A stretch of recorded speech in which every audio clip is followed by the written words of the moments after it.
que habla lo que sería en histología o en anatomía lo que se llama sistema digestivo, pero funcionalmente, por eso, esperen que hay bastantes que estamos admitiendo. Ahí no sé si, una duda me quiero sacar ya que estamos. ¿Ahí ustedes ven a los que yo estoy admitiendo o ven el Power o ven la presentación? Se ve la presentación, profe. Mira, no sabía eso. Siempre me quedaba con la duda y nunca preguntaba, porque estoy admitiendo otro grupo de chicos, por eso este, siempre me había quedado con la duda. Bien, entonces, fisiológicamente, ¿cómo lo llamamos? Lo llamamos como los procesos. Incorporación, digestión, absorción y transporte de nutrientes. Como para salir de la idea de em, de la estructura y pasar a la idea del funcionamiento. Por eso las unidades temáticas tratan de tener un nombre que rompa las estructuras y hable de procesos. Y dentro de esto, vamos a ver si todavía puedo seguir trabajando bien. Dentro de los conceptos básicos para abordar esta unidad temática, como siempre hacemos, repasar conceptos de biología, conceptos de química, porque ustedes, bueno, ya los han visto, porque a través de los ACAP, de los BACAP y las tutorías han ido viendo todos estos temas que tienen mucho de química, mucho de anatomía, de histología. Así que todos esos conceptos se van interrelacionando para explicar un proceso, que fue lo que intentamos hacer durante los BACAP. Así que disculpen que me distraiga, pero sigo admitiendo chicos. El tema entonces que seleccioné como para abordarlo, sobre todo porque en los libros de fisiología viene muy poco desarrollo, si bien hay mucha bibliografía actualmente, es un tema bastante integrador. Y a lo largo de esta unidad temática, fíjense que ustedes han ido repasando conceptos de la unidad temática 1 porque han visto relaciones de regulaciones y han aplicado regulaciones que tienen que ver con la homeostasis reactiva, con la homeostasis predictiva. De la unidad temática 2 han estado viendo tejidos y cómo esos tejidos son la base de los procesos, porque muchos de esos los han visto en el epitelio del tubo digestivo. Y obviamente la 3 y la 4 por la interacción que hay entre esos sistemas. Y entonces, justamente a partir de eso es que volvemos, y fíjense que volvemos siempre como un hilo conductor al concepto de perfusión tisular. Y en este caso, ya el concepto lo tienen que tener bastante incorporado, porque lo venimos viendo en todas las unidades temáticas, pero vamos a hacer hincapié en qué parte del concepto, de la definición. En la renovación del medio interno que solventa requerimientos energéticos y el aporte de oxígeno ya lo vimos. Ahora hablamos de sustratos, de otros sustratos, que obviamente son los que nosotros definimos como nutrientes y que son los que han estado trabajando ustedes, principalmente en los ACAP, en cómo es la digestión y la absorción de esos nutrientes y cómo son las regulaciones de los procesos que hacen a esos mecanismos. Por eso hablamos de procesos de incorporación, digestión, absorción y transporte de nutrientes. Y le incorporamos en este caso cuando el concepto de hablar de comunidad, la comunidad que existe en el tubo digestivo, porque esos procesos, esa incorporación, digestión, absorción y transporte de nutrientes, muchos de esos nutrientes son ayudados a digerir, metabolizados, y muchos son nuevos nutrientes que aparecen de la integración de nuestro organismo con todos los microorganismos que conviven, y en este caso vamos a hacer referencia al tubo digestivo, pero ustedes, bueno, si ya están cursando micro, a lo mejor en otras asignaturas, ya han visto que no es solamente el tubo digestivo, pero el tubo digestivo es el nicho más importante de estos millones de seres simbiontes. Entonces, por eso hablamos de que el cuerpo es mayormente en humano, porque en realidad tiene mayor cantidad de células y mayor cantidad de genes de, que conforman el microbioma. Fíjense, cuando definimos microbioma, dice conjunto de los microorganismos, sus genes y las condiciones ambientales. En este caso, el ecosistema, que vamos a abordar como un ecosistema complejo de todos los procesos que pasan ahí, son las diferentes especies que conviven y fíjense que hablan que en el organismo humano hay distintos nichos, distintos lugares que tienen características ambientales distintas, que son la piel, que lo veremos cuando veamos sistemas de defensa, respiratorio, gastrointestinal, urogenital como los más importantes, y ahora nos vamos a detener en el gastrointestinal. Hay otros conceptos que aparecen vinculados a, a estos dos, que son parecidos, pero no son sinónimos, que es microbiota. Fíjense que la diferencia habla de la comunidad de especies que residen en ese nicho. Fíjense que el microbioma es más amplio.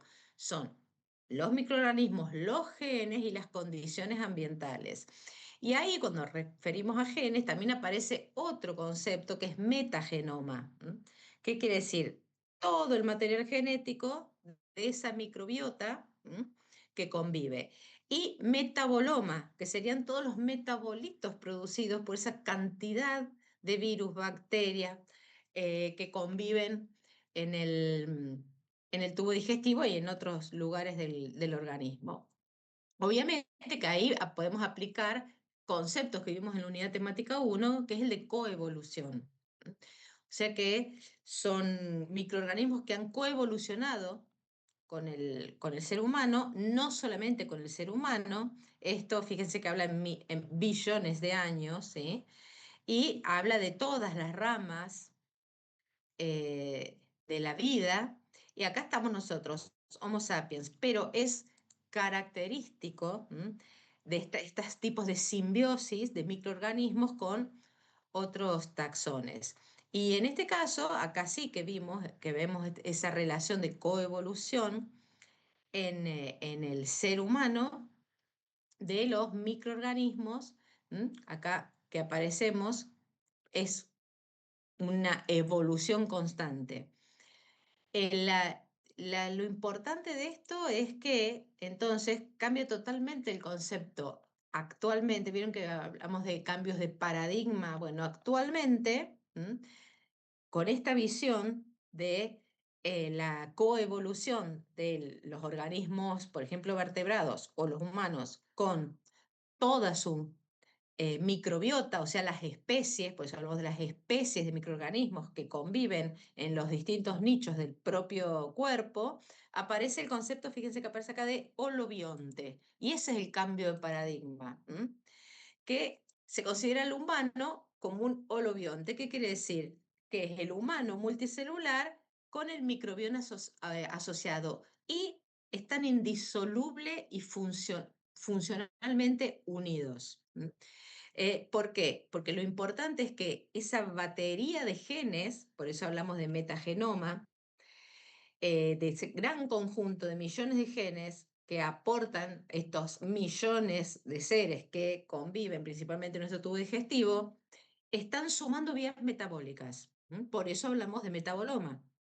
Esas vías metabólicas, o sea, ¿qué quiere decir? Que aparecen enzimas que no están codificadas en el genoma humano. Por eso, actualmente, bajo el paradigma de la importancia del microbioma, de la microbiota, es que se han codificado todas esas enzimas que se llaman, fíjense, CAZ, cazimas, que son las que son externas a nuestro organismo, no codificadas por nuestro genoma, pero que obviamente al coevolucionar con el ser humano, aparece ahí la importancia de en su participación, principalmente en qué? En esas enzimas que particionan, digieren, metabolizan principalmente polisacáridos de plantas terrestres que evolucionaron con el humano, como parte de la dieta de no solamente el humano, sino todos los ancestros del humano.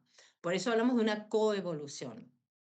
Por lo tanto, ahí aparece entonces la idea de que en realidad cuando hablamos de el, el ser humano, tenemos que hablar bajo este paradigma de holobionte. El ser humano, como la fisiología del ser humano, tiene que estar incorporando toda la microbiota para poder explicar un montón de procesos que son los que vamos a ver ahora. Entonces, esta microbiota, acá no sé por qué apareció eso que apareció ahí, sí, extrañamente.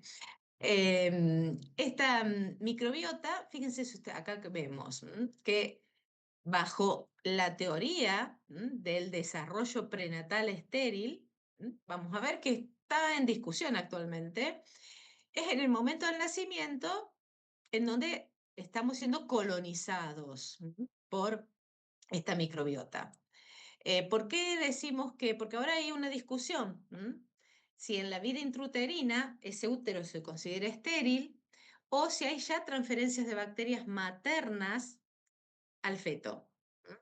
Por eso actualmente se está estudiando si realmente el útero durante el desarrollo del embrión es un ambiente estéril o si ya hay transferencia de bacterias maternas, que obviamente es la primer fuente de nuestro contacto con la microbiota.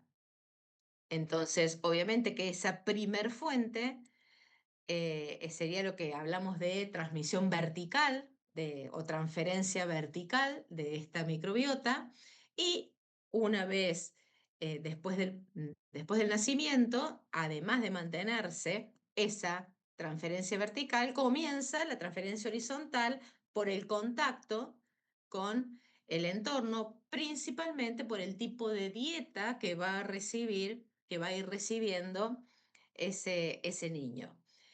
¿Por qué decimos que tenemos ahí fíjense que habla de una ventana de oportunidad para qué? Para establecer una microbiota saludable. ¿Por qué? Porque, por ejemplo, ya en el momento del parto, ya la microbiota que se va estableciendo es distinta dependiendo del tipo de parto, si es vaginal o si es por cesárea. ¿Por qué? Porque el tránsito del feto a través de la vagina hace que tome contacto justamente con la microbiota vaginal. Por lo tanto, va adquiriendo en el tubo digestivo principalmente subtipos de lactobacillus. En cambio, si es por cesárea, la principal microbiota que tiene el contacto es la de la piel. Y entonces se van incorporando estafilococos. Obviamente que con el parto vaginal se van adquiriendo lactobacillus en el momento que ponen al niño recién nacido sobre el pecho de la madre, ya también empieza a contactar con toda la microbiota de la piel de la madre, de la boca de la madre, que es otro ecosistema.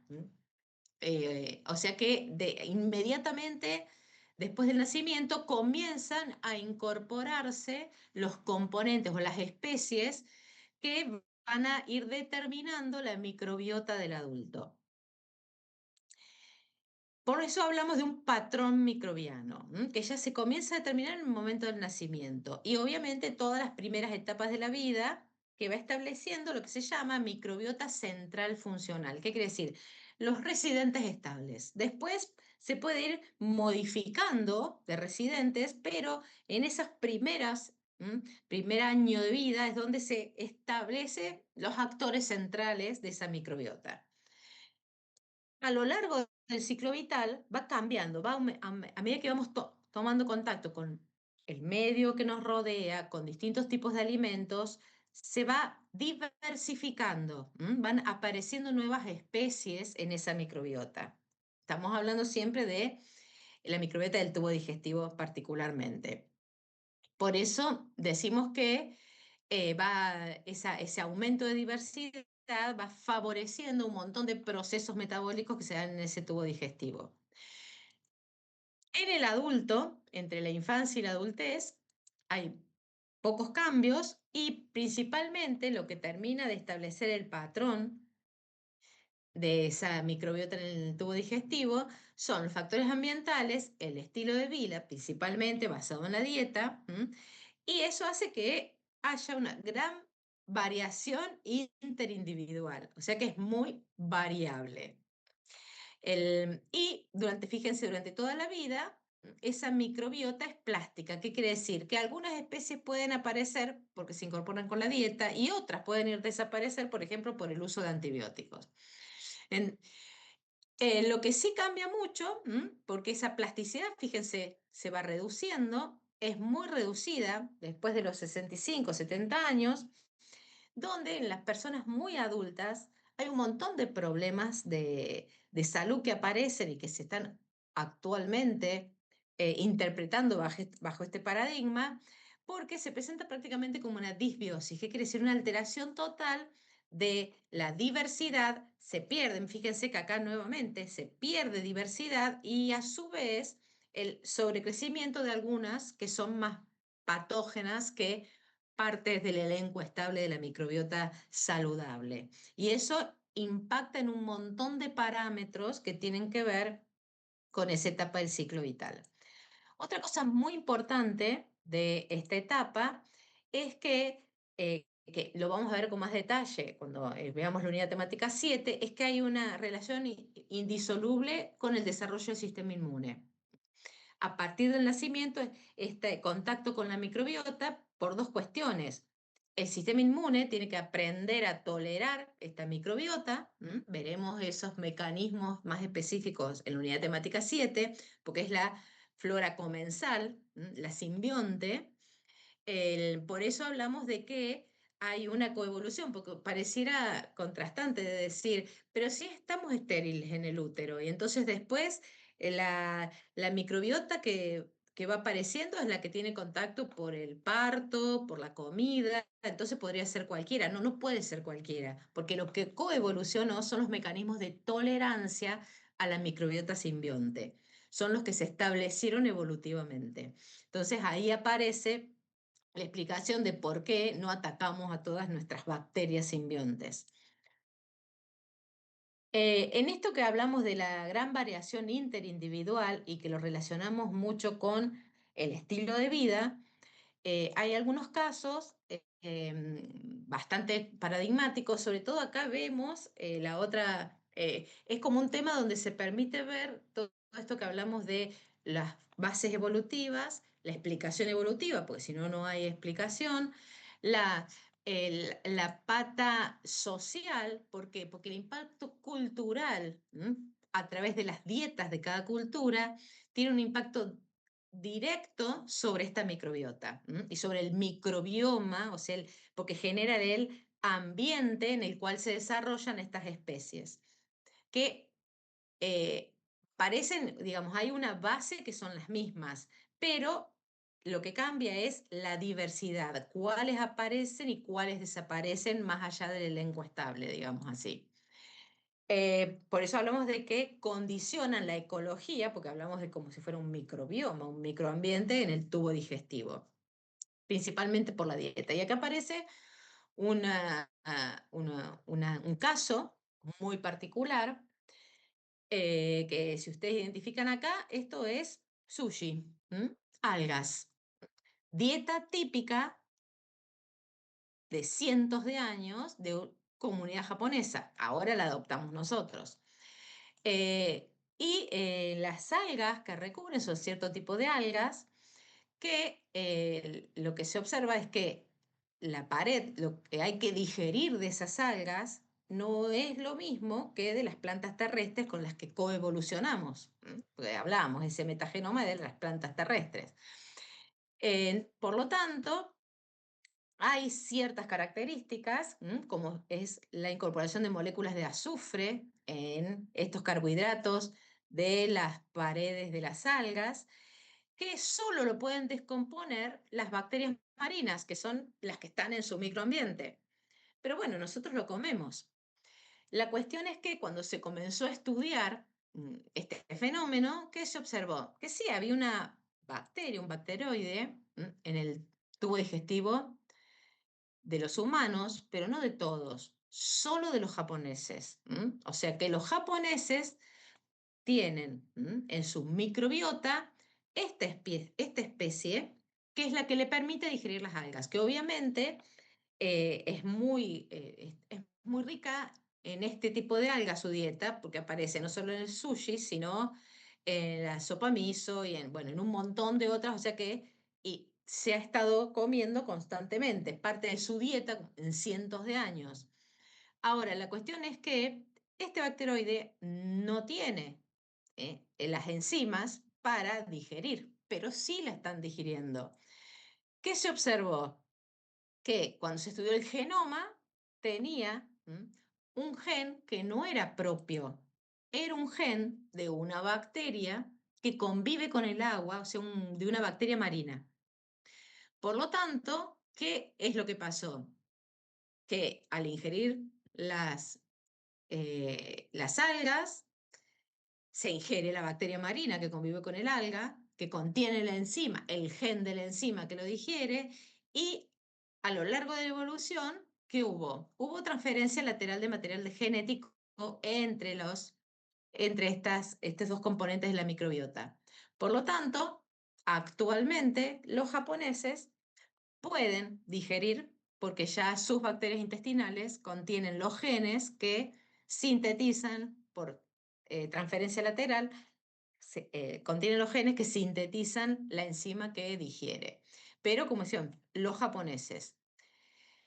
Y ahí aparece entonces el impacto del tipo de dieta y de la diversidad de ingredientes de esa dieta sobre la diversidad de la microbiota.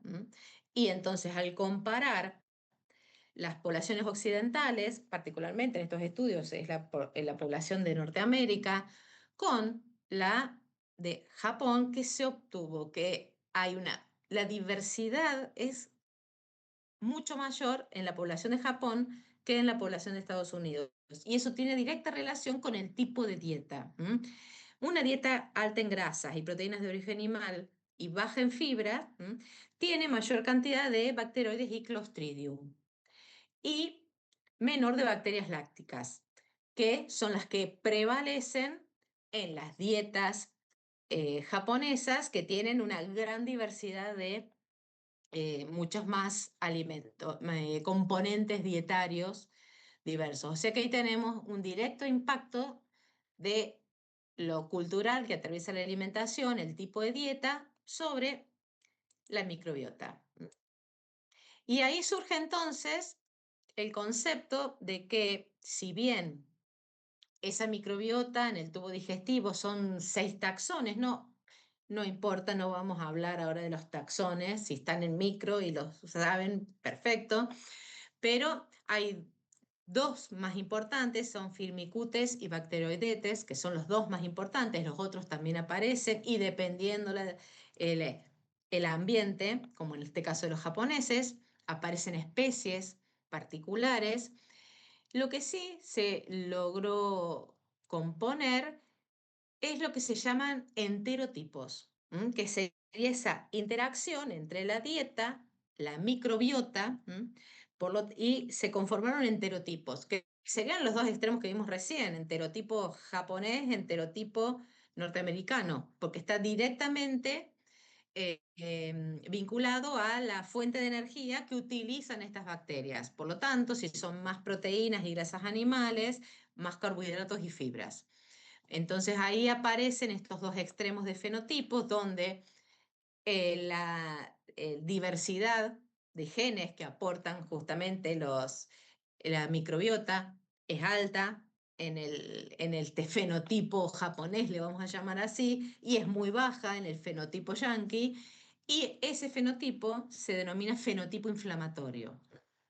Entonces, ahí vemos la interrelación directa entre diversidad de microbiota y cuando hablamos de fenotipo inflamatorio, ya estamos casi dirigiéndonos a posibles problemas de salud vinculados directamente con el tipo de microbiota. Obviamente que esas especies van cambiando a lo largo del tubo digestivo, en la boca son algunas, en el estómago otras, en el intestino delgado, en el colon. van cambiando, como le digo, no nos importan ahora las especies, sino saber que hay diversidad de especies y que a su vez en cada parte del tubo digestivo hay distintas especies y que como resultado de este holobionte o de esta interacción, tenemos una primera y directa impacto en la homeostasis intestinal, principalmente intestinal. También, si estuviéramos en odontología, hablaríamos del impacto de la boca, ¿no? Pero en este caso nos interesa lo intestinal porque empezamos hablando de nutrientes. Entonces, ¿por qué hablamos de esa homeostasis intestinal que está muy impactada por esta microbiota? Porque va a tener interacción con procesos que tienen que ver con el sistema inmune, el sistema de defensa. Recuerden que ese epitelio que reviste el tubo digestivo es una línea entre el medio externo, ¿sí?, que nos recorre y el medio interno, o sea que ahí la regulación del sistema inmune es muy importante y la interacción entre la microbiota y el sistema inmune es muy importante en el tubo digestivo.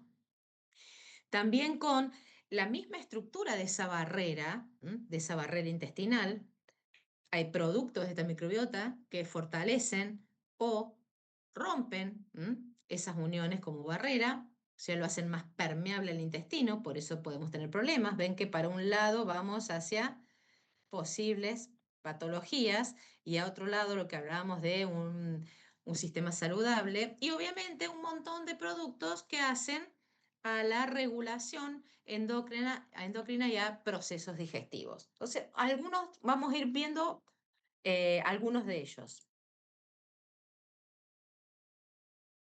Entonces, cuando hablamos de esta carga de genes que no son propios, que no son codificados por nuestro propio genoma, sino que devienen de eh, vías metabólicas externas de esta microbiota, estas vías metabólicas entonces procesan componentes que aparecen ¿en dónde? En el intestino particularmente. Por eso hablamos generalmente de microbiota intestinal, porque es lo más fuerte en el tubo digestivo. Y obviamente que toma componentes de la dieta y puede generar muchos metabolitos, metabolitos que van a actuar, van a tener impacto en el mismo tubo digestivo, en esa luz, en ese epitelio, o pueden ser absorbidos.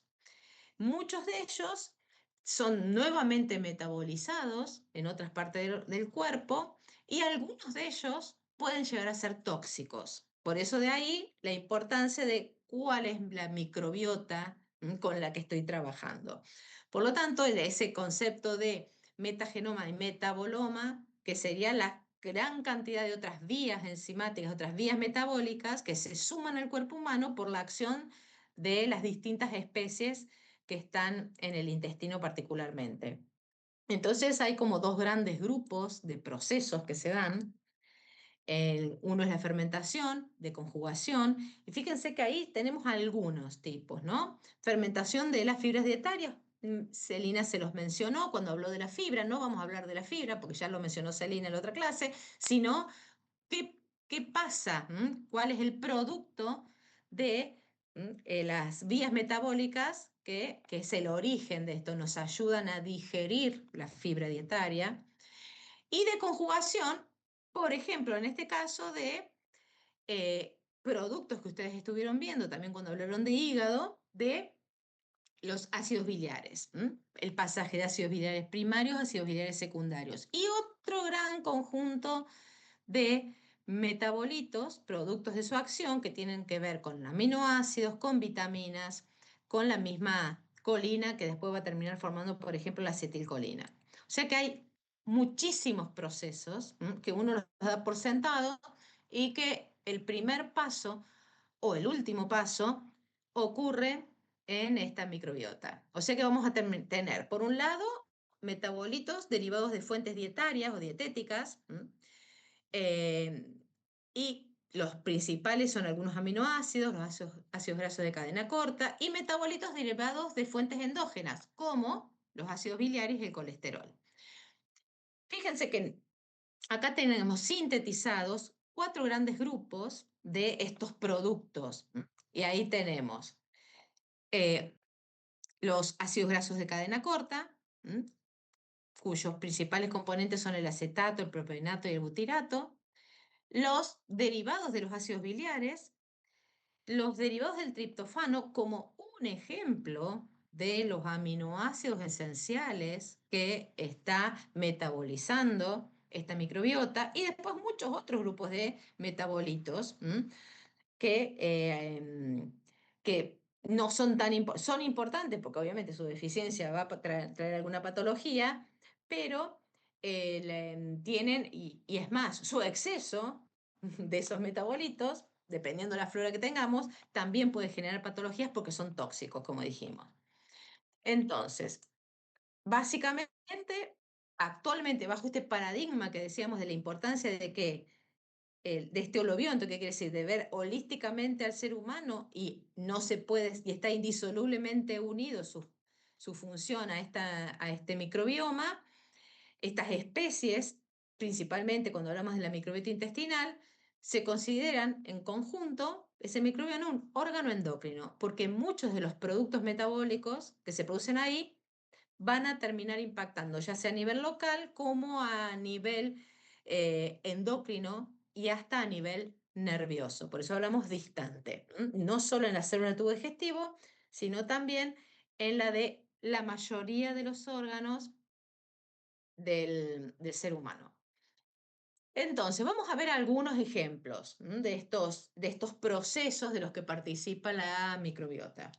Entonces, uno de ellos, hablamos recién, es este segundo paso que tienen los ácidos biliares, cuando hablamos de ácidos biliares secundarios, que dependiendo, esta microbiota contiene distintas enzimas que hacen a la metabolización de los ácidos biliares primarios. ¿Por qué? Porque aportan nuevas enzimas que nosotros no tenemos, como la colesterol 7-alfa hidroxilasa o el esterol 27 hidroxilasa. Esas otras siglas son para que ustedes las identifiquen en los modelos, que están principalmente en el intestino delgado y en el colon. O sea que allí, cuando llega por el circuito enterohepático los ácidos biliares primarios, el cólico y el queno desoxicólico, son modificados por estas enzimas. Y el producto de ellas son lo que llamamos ácidos biliares secundarios, desoxicólico y litocólico principalmente. Y fíjense que hablan o los nombran como moléculas endocrinas que regulan procesos metabólicos. O sea que tienen receptores. Estos ácidos biliares secundarios tienen receptores en distintos órganos, principalmente todos los órganos que participan de esa circulación enterohepática. Y hay dos principales subtipos de receptores a los que estos ácidos biliares secundarios se unen como ligandos. Fíjense, FXR, fíjense que participa del sistema de defensa, media acciones antimicrobianas, principalmente en ilion, pero también en hígado, porque dijimos, vuelven a formar parte del circuito enteropático. Y regula la expresión a través de este receptor de distintas vías metabólicas, principalmente cuáles, disminuyendo la lipogénesis y la gluconeogénesis hepática. O sea, que fíjense que tiene impacto en el sistema de defensa y en el metabolismo. El otro conjunto de acciones que se media a través de otro tipo de receptor, que es un receptor de ácidos biliares acoplado a proteína G, tiene efectos importantes metabólicos. Mejora la sensibilidad de la insulina. ¿Por qué? Porque regula la liberación de un péptido que está muy de moda, el GLP-1, y también regula el gasto energético en el músculo y en el tejido adiposo marrón. O sea que tienen importantes, fíjense, en distintos órganos que tienen estos receptores. Así que no es solamente hablar de los ácidos biliares secundarios como un producto de desecho, sino que al volver a participar de la circulación enterohepática, tienen muchas funciones metabólicas e inmunes y tienen receptores específicos que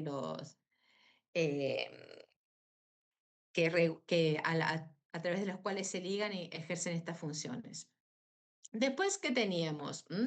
Un conjunto de ácidos grasos generados por esa fermentación de las fibras solubles que vieron con Celina en la otra clase, o de carbohidratos no digeribles, que en este caso es principalmente en el colon, y que forman, dijimos, tres tipos principalmente, que los llamamos ácidos grasos de cadena corta: ácido acético, propeinato y butirato. Fíjense que acá aparecen que hay dos de ellos que son principalmente generados por los bacteroidetes y el butirato por el firmicutes. Y dependiendo, hay una relación, generalmente se mantiene. Uy, esperen que estoy haciendo entrar a. Bien. Se mantiene una relación entre acetato, propeinato y butirato 60-20-20. Obviamente que va a cambiar dependiendo del tipo de dieta y dependiendo de la microbiota. Digamos, en una microbiota saludable, en un intestino saludable, esa sería la relación de producción. Fíjense, cuando vemos acá, ¿sí? Estas serían las vías metabólicas. No nos interesan las vías metabólicas, vamos a hablar solamente del producto, pero es para que vean que hay un proceso por estas enzimas que se dan de las bacterias que están en el intestino. Y fíjense, entonces acá aparece el conjunto de bacterias que producen acetato, el conjunto de bacterias que producen butirato y propeinato. ¿Y a partir de qué? De la fermentación de los polisacáridos no digeribles de la fibra dietaria. O sea que por eso es importante cuando hablamos del tipo de dieta y del tipo de especies que hay en ese intestino. ¿Y por qué es importante? Porque tienen un montón de funciones estos ácidos grasos de cadena corta. Fíjense que acá que les muestra que se absorben, ¿sí? Se producen y se absorben. Y acá que está mostrando generación de ATP. Justamente porque el butirato, fíjense que es el producido principalmente por el firmicutes, es la principal fuente de energía de las células del colon por beta-oxidación. ¿Y qué otra cosa importante hace? Activa genes que codifican que se mantengan bien ancladas las células entre sí, o sea que mantiene la integridad de la barrera intestinal. Hace que esa barrera no sea permeable, porque si es permeable pasan un montón de productos, de metabolitos, de desechos, de patógenos, de PAMPs, que van a terminar desencadenando respuestas inflamatorias. También favorece la producción de moco, o sea que es muy importante para la salud colónica. Y fíjense que depende principalmente de que incorporemos fibra en la dieta y que tengamos en nuestra microbiota firmicutes. Ahora, bueno, perdón, acá, bueno, acá está modelizado todo lo que hablamos recién. Ahora, por otro lado, pasan a la circulación en esa absorción. No se quedan solo en las células colónicas, pasan a la circulación. Y en ese caso, obviamente, que el butirato que no se consume se absorbe y aparecen entonces ahí también propeinato y acetato, el que se absorben, el mecanismo transepitelial implica un intercambio con bicarbonato a nivel apical. Y se absorbe obviamente hacia el sistema portal. Ahora, este bicarbonato, como estamos incorporando estos metabolitos, estamos modificando al intercambio por bicarbonato el medio en el que están viviendo esas bacterias. Y eso va a tener una implicancia en qué, en cuál es la que más se produce. ¿Por qué? Porque el cambio de pH modifica o limita la producción de propeinato y estimula la de butirato. Y el butirato en ese lugar es muy importante para la salud del colon. ¿Qué otras cosas son importantes para esta producción de esos ácidos grasos de cadena corta? El hierro, niveles adecuados de hierro, y obviamente niveles adecuados de oxígeno para ese proceso que van a influir si hay bacterias anaeróbicas o más aeróbicas en el proceso de fermentación. Entonces, esto que parece que terminan en la circulación, o sea que pueden tener impacto en otros tejidos y órganos que contengan ¿qué? Receptores para ácidos grasos de cadena corta. O sea que así como había receptores específicos para los ácidos biliares secundarios, también hay receptores específicos en distintos tejidos para estos ácidos grasos de cadena corta. Entonces, acá tenemos 4 grandes grupos, ¿sí? Y estos que están en contrabarra es porque son sinónimos. Entonces, fíjense que tienen una cierta especificidad. Algunos de ellos, los FAR2, son estimulados por acetato y propeinato, están en las células del sistema inmune, en hígado, en intestino, en tejido adiposo, en las células endocrinas intestinales. O sea que van a tener acción a nivel local, intestinal, pero también a nivel hepático a través de esta circulación portehepática. Y a nivel inmunitario local, principalmente. Los FAR3 son activados por propionato y butirato. Fíjense que prácticamente están en los mismos, solamente que acá se incorporan células del tejido nervioso, principalmente el sistema nervioso periférico que contienen estos receptores. Después tenemos el 109A, que es acoplado a proteína G y que es activado específicamente por butirato en células inmunes y enteroendocrinas. Y después el receptor olfativo 78, que está principalmente en colon, riñón y particularmente en circulación renal y ha sido relacionado con algunos tipos, por ejemplo, de hipertensión arterial. Su activación por exceso de alguno de estos productos que lo activan. O sea que fíjense que están en distintos lugares del cuerpo, por eso hablábamos de que tienen acciones a nivel local o a nivel endocrino. Acá entonces vemos que pueden regular la liberación de GLP-1. Acá decíamos que les adelanté en las arterias renales, regulan la liberación de renina, por eso están a veces relacionados con algunos tipos de hipertensión arterial. El sistema nervioso periférico, principalmente lo que hace a la inervación del tubo digestivo en tejido adiposo, que disminuye, depende cuál de ellos se active, que acá está el código de color, va a aumentar o disminuir la lipólisis y después también en hígado, en músculo, en páncreas. O sea que tienen muchos órganos blancos en los cuales van a tener acciones metabólicas y también en el sistema inmune, que es lo que mostramos acá, esos ácidos grasos de cadena corta, tienen un impacto importante principalmente en el tubo digestivo y la importancia del sistema inmune de ese tubo digestivo.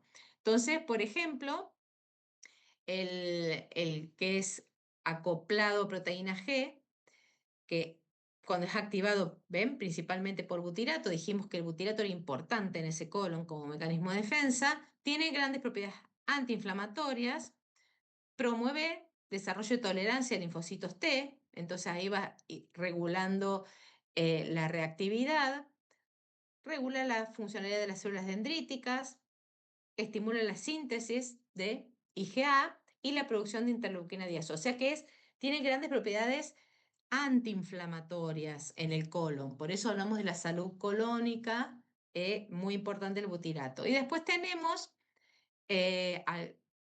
otros que están mediados por otros receptores, como el FAR2 o el FAR3, que también regulan la liberación de citoquinas como mensajeros de ese sistema inmune y de IgA. O sea que es muy importante con la interacción con el sistema inmune y mecanismos de defensa del tubo digestivo. Por otro lado, ese propeinato es una fuente importante de energía, así como el butirato de las células colónicas, el propeinato de las células hepáticas, y también estimula la gluconeogénesis hepática. Y por su parte, el acetato, ¿sí?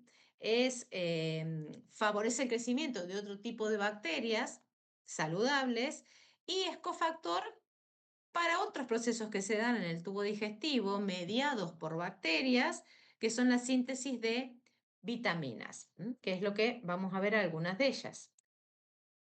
Quiero ir viendo la hora. Bien, entonces, hay dos grandes grupos de vitaminas que son las más importantes y mediadas, su síntesis mediada por la microbiota. Vitamina K y parte del complejo B. Fíjense, del complejo B tenemos B1, B2, B3, B5, B6, B7, B8, perdón, B9, B12, o sea, casi todo el complejo está mediada en parte su síntesis por la microbiota.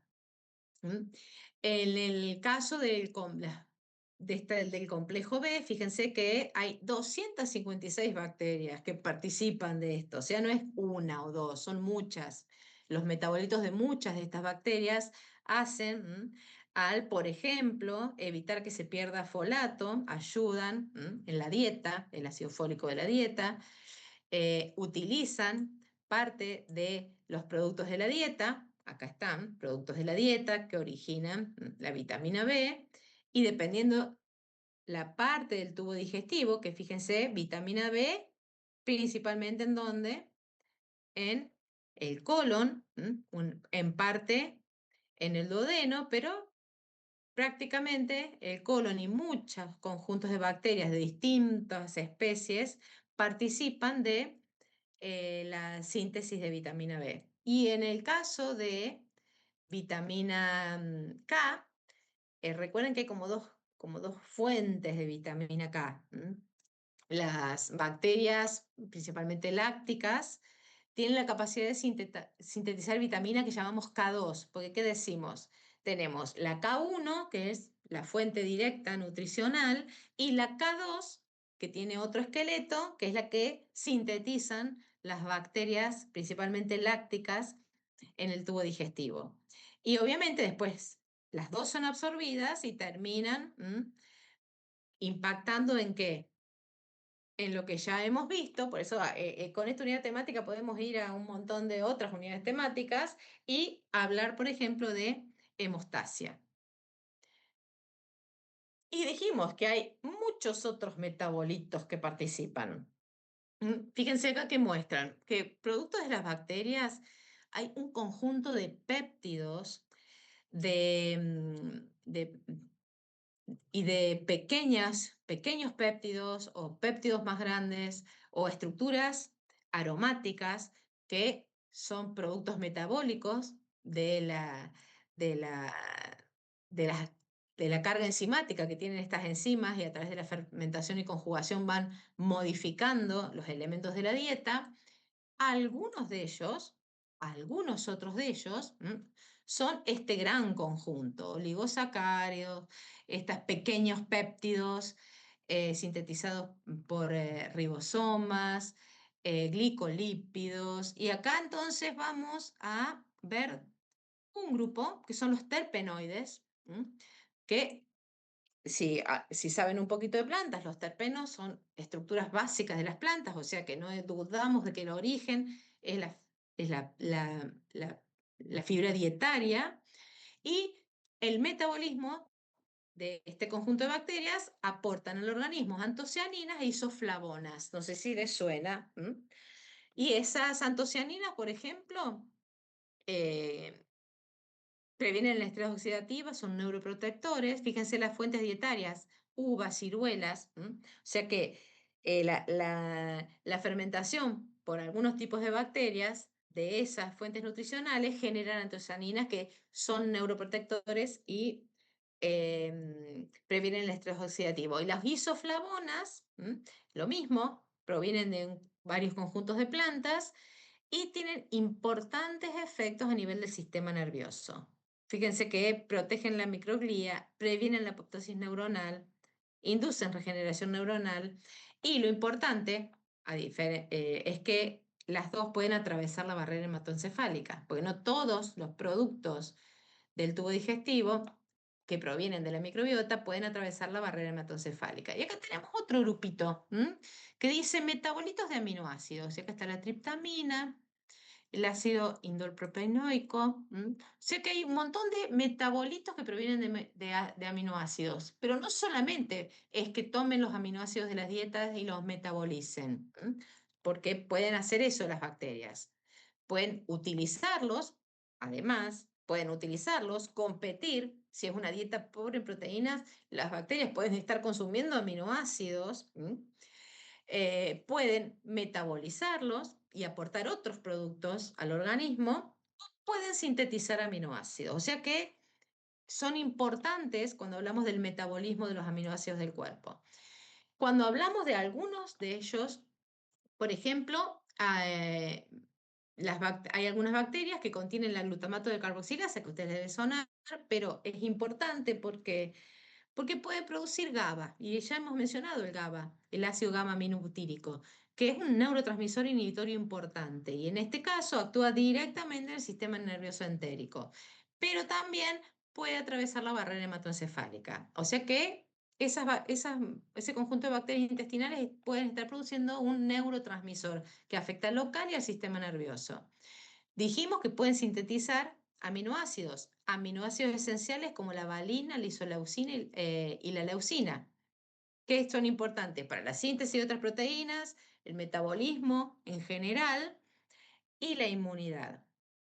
Y, por ejemplo, también es muy importante cuando hablamos del metabolismo de la fenilalanina. La fenilalanina de por sí ya es un aminoácido esencial, y la parte de la fenilalanina que viene en la dieta se puede convertir por las enzimas bacterianas en un ácido fenilacético. A ver, que creo que está acá, porque esa enzima es solo bacteriana. Entonces, fíjense que acá tenemos el metabolismo de la fenilalanina. Y fíjense que en rojo están los dos pasos que están siendo mediados por la microbiota. O sea que si no están esa microbiota, hay parte, porque no es todo, pero es parte del metabolismo de la fenilalanina que no se estaría generando. ¿Por qué es importante? Porque esta fenilalanina, si ustedes en la unidad temática 1 hicieron algunas actividades que vimos, se acuerdan que había que ver cuáles eran los precursores de muchos neurotransmisores. La fenilalanina es el precursor de muchos neurotransmisores, hormonas. Entonces, porque acá tenemos la tirosina, o sea que de acá podemos pasar a hormonas tiroideas, no es producida por las bacterias, pero sí algunas bacterias, como algunas especies de Streptococcus, Enterococcus, Escherichia, pueden sintetizar dopamina y norepinefrina en el tubo digestivo. Y así em, generar modificaciones, pero principalmente a nivel local, porque no atraviesan la barrera hematoencefálica. O sea que fíjense qué importante que es cómo vamos sumando complejidad a estos procesos. Otro muy importante es el triptofano, que es componente de la dieta. Y acá vamos a utilizar como ejemplo, faltan 3 minutos, ¿se acuerdan que a las 8 tengo que cortar? Pero vamos a alcanzar a ver esto que es importante. Em, el triptofano, ¿por qué nos interesa? Porque también es un aminoácido esencial y es importante, fíjense, precursor, que ustedes lo deben haber visto en bioquímica, de coenzimas importantes del metabolismo y de muchos neuromoduladores y neurotransmisores. Este triptofano, vamos a darlo como ejemplo de cómo es el metabolismo de un aminoácido. Entonces, ¿qué tenemos que tener en cuenta? La concentración plasmática, pero es un aminoácido esencial, o sea que no se produce en el organismo. Por lo tanto, la concentración plasmática depende directamente del aporte dietético. Pero la concentración plasmática siempre se mantiene más o menos estable. Eso se llama triptofanemia y es aproximadamente de 60 más o menos 15 micromolar. Entonces, fíjense este modelo que resume lo que sería el balance y metabolismo del triptofano. ¿Por qué hablamos del balance y metabolismo?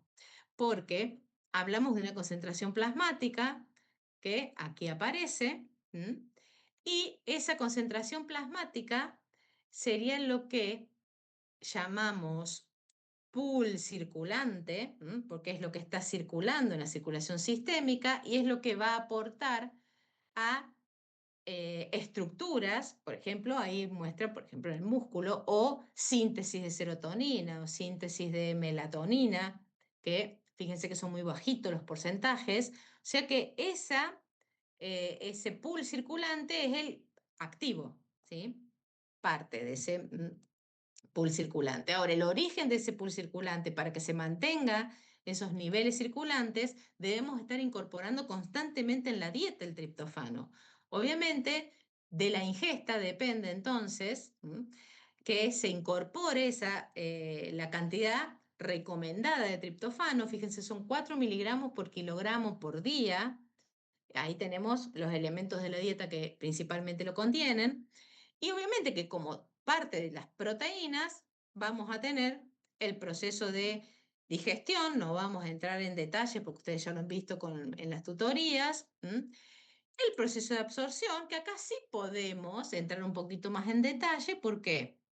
Porque esa absorción intestinal, fíjense, el 95%, por eso hablamos de balance, vamos dando números, y ya de lo de la dieta, más allá de que sepamos el número de los recomendados o que se consumen de dieta, ven ahí 1500 miligramos por kilogramo por día, ¿qué tenemos? Que el 95% se absorbe. Y entonces ahí sí importan cómo se absorben. Hay transportadores, que es la parte de absorción de péptidos y aminoácidos, porque hay algunos que son de dipéptidos y tripéptidos, y el triptofano puede estar metido ahí, dependiendo de protones o dependiendo de sodio, como fuente energética de ese transportador. Después tenemos los vasos laterales, porque atraviesa dos, donde tenemos otros intercambiadores. También puede haber un simporte, que son los que participan entonces acá en el vaso lateral. Y ahí aparecen, siempre que estemos hablando, cuáles son los generadores de gradientes, el intercambiador sodio-protón y la bomba sodio-potasio ATPasa, que serían los que están poniendo en marcha estos intercambios. Pasa a la vena porta. Por lo tanto, ahí tenemos directo al hígado. O sea que los hepatocitos también tienen un transportador, ¿sí? Para incorporar ese triptofano al hepatocito. Y fíjense qué pasa, y el 95% se absorbió, o sea que, fíjense, acá en las heces tenemos 5%, se elimina por heces directamente, no se absorbe. Ahora, en hígado el 95% comienza a metabolizarse, porque existe una enzima que se llama TDO, 2,3-dioxigenasa, y participa a partir de ahí de lo que se llama vía de la quinaurina. También el resto se metaboliza la anina, se metaboliza ¿qué? A lo importante que veíamos acá, a todos los que son precursores del NAD para participar de las vías biosintéticas. O sea que ahí tenemos modificaciones de ese triptofano. Fíjense que acá entonces aparecen esas modificaciones. Parte, ahí va a ser, pasa a circulación, que es lo que veíamos acá, que está en la circulación sistémica. Por lo tanto, como parte de la circulación, se filtra. Se filtra a nivel renal y hay reabsorción a nivel renal.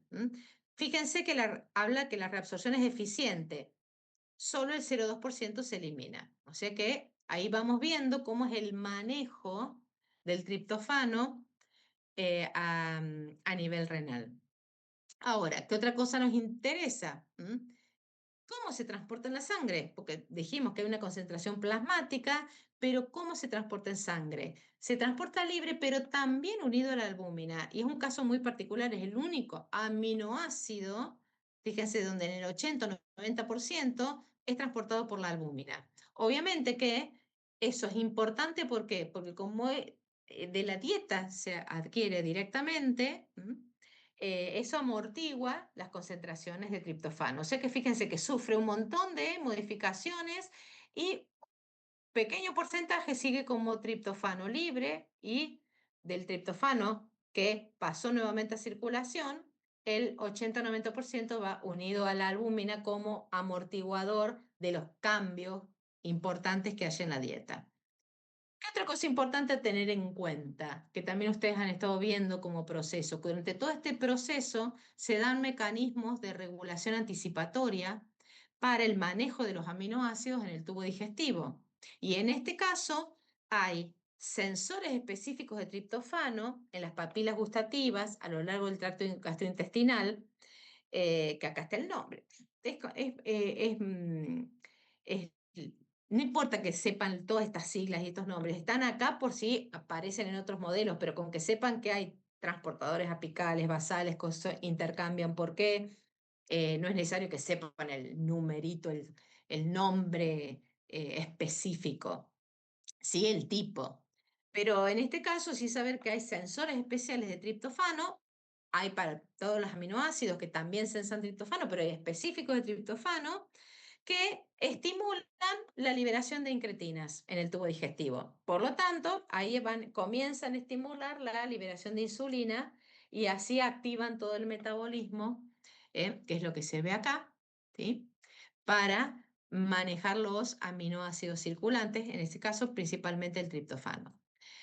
Ahora, no es lo único que pasa con el triptofano, porque el triptofano también es degradado por la microbiota colónica. O sea que fíjense que a todo esto que vimos, que sería el balance y metabolismo del triptofano, le tenemos que agregar que parte del triptofano de la dieta es degradado por la microbiota colónica, porque contiene una triptofanasa, o sea, una enzima particular que nosotros no tenemos. Perdón que me fui para el otro lado. Yo voy a ir terminando, pero le cierro la idea del triptofano. No, no quedan muchas diapositivas. Uy, vamos a hacerlo más rápido. Perdón que me fui para el otro lado. Entonces, ¿qué tenemos acá? ¿Cómo? ¿Qué pasa con ese triptofano que es modificado metabólicamente por varias, fíjense que están los principales tipos de bacterias que modifican el triptofano? Y entonces aparecen tres vías de esa modificación. ¿Ven? Que el triptofano puede ser modificado metabólicamente por distintos grupos de bacterias y a tres vías. Hay una que comparte con el hígado, que es la que veíamos recién, que en el hígado, vieron que dijimos se metaboliza la vía de la quineurina. Ay, ¿por qué siempre voy para atrás? ¿Me pueden decir? Bien, entonces, y la más importante, o sea, el mayor producto de que se da en el tubo digestivo por las bacterias intestinales es lo que se llama vía del indol. O sea que hay enzimas que modifican el triptofano en indol.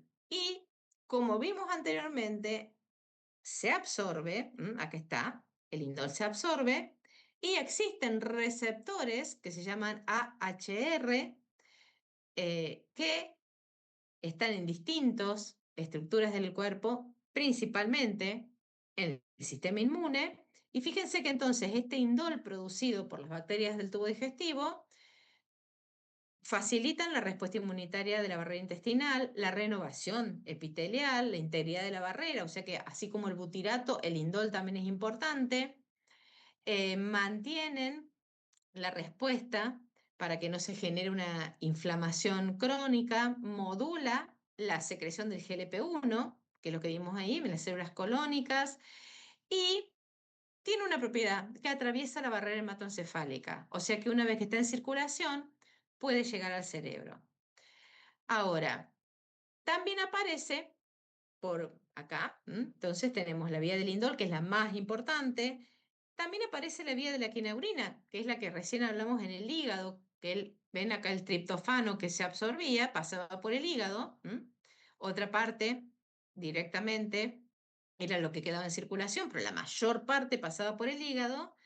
Y también las bacterias tienen una forma de activar esa vía de la quinaurina en la microbiota intestinal, que tiene efectos pero específicos en el intestino, que son protectores e inmunoreguladores de la mucosa intestinal.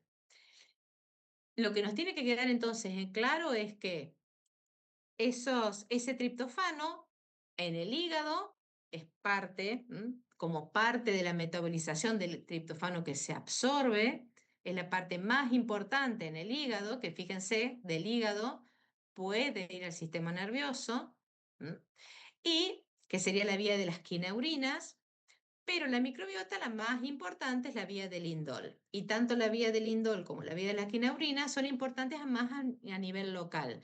Pero sí, la quinaurina que se produce a nivel hepático principalmente es la que puede acumularse en el cerebro porque atraviesa el cerebro, la barrera hematoencefálica y puede generar dos cosas dependiendo del nivel de acumulación. Puede activar procesos neuroprotectivos o puede generar a través de la ¿no? Que cuando se exacerba la actividad del glutamato en el sistema nervioso, vamos a ver que se vuelve tóxica. Y como esta quinaurina tiene una actividad agonista sobre ciertos receptores del glutamato, como los NMDA, puede, si se acumula, generar aspectos neurotóxicos, que son los que están siendo relacionados con las placas beta-amiloides, con Parkinson, con un montón de patologías del sistema nervioso. Entonces, ¿qué nos queda acá? La serotonina, que la hemos oído nombrar muchos, seguramente la han nombrado mientras estudiaban la regulación.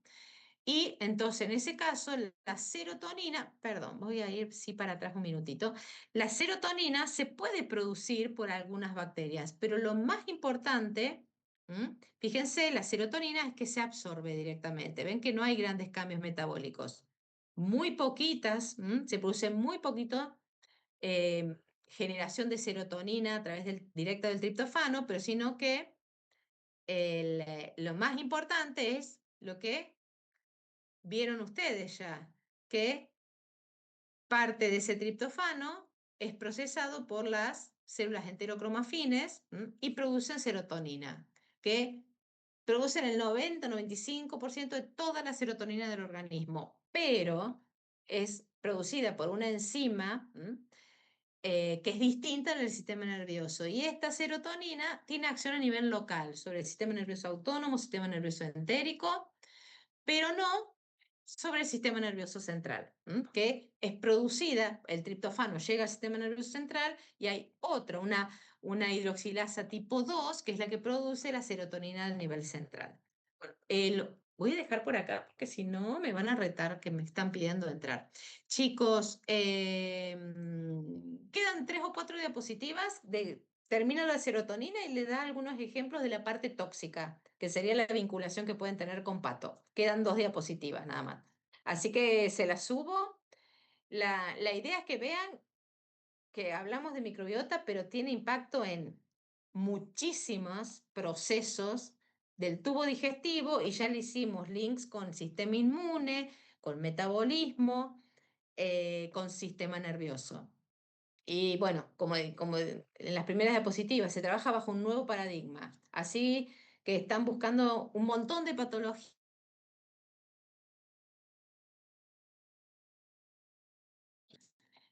Así que bueno, les voy a dar 2 o 3 ejemplos que son las últimas diapositivas que, bueno, se las dejo para que las analicen y las vinculen con patología. Así que los dejo antes que me corten porque van a entrar otros docentes. Así que, bueno, nos vemos y después se los subo. Gracias, Una profe. consulta.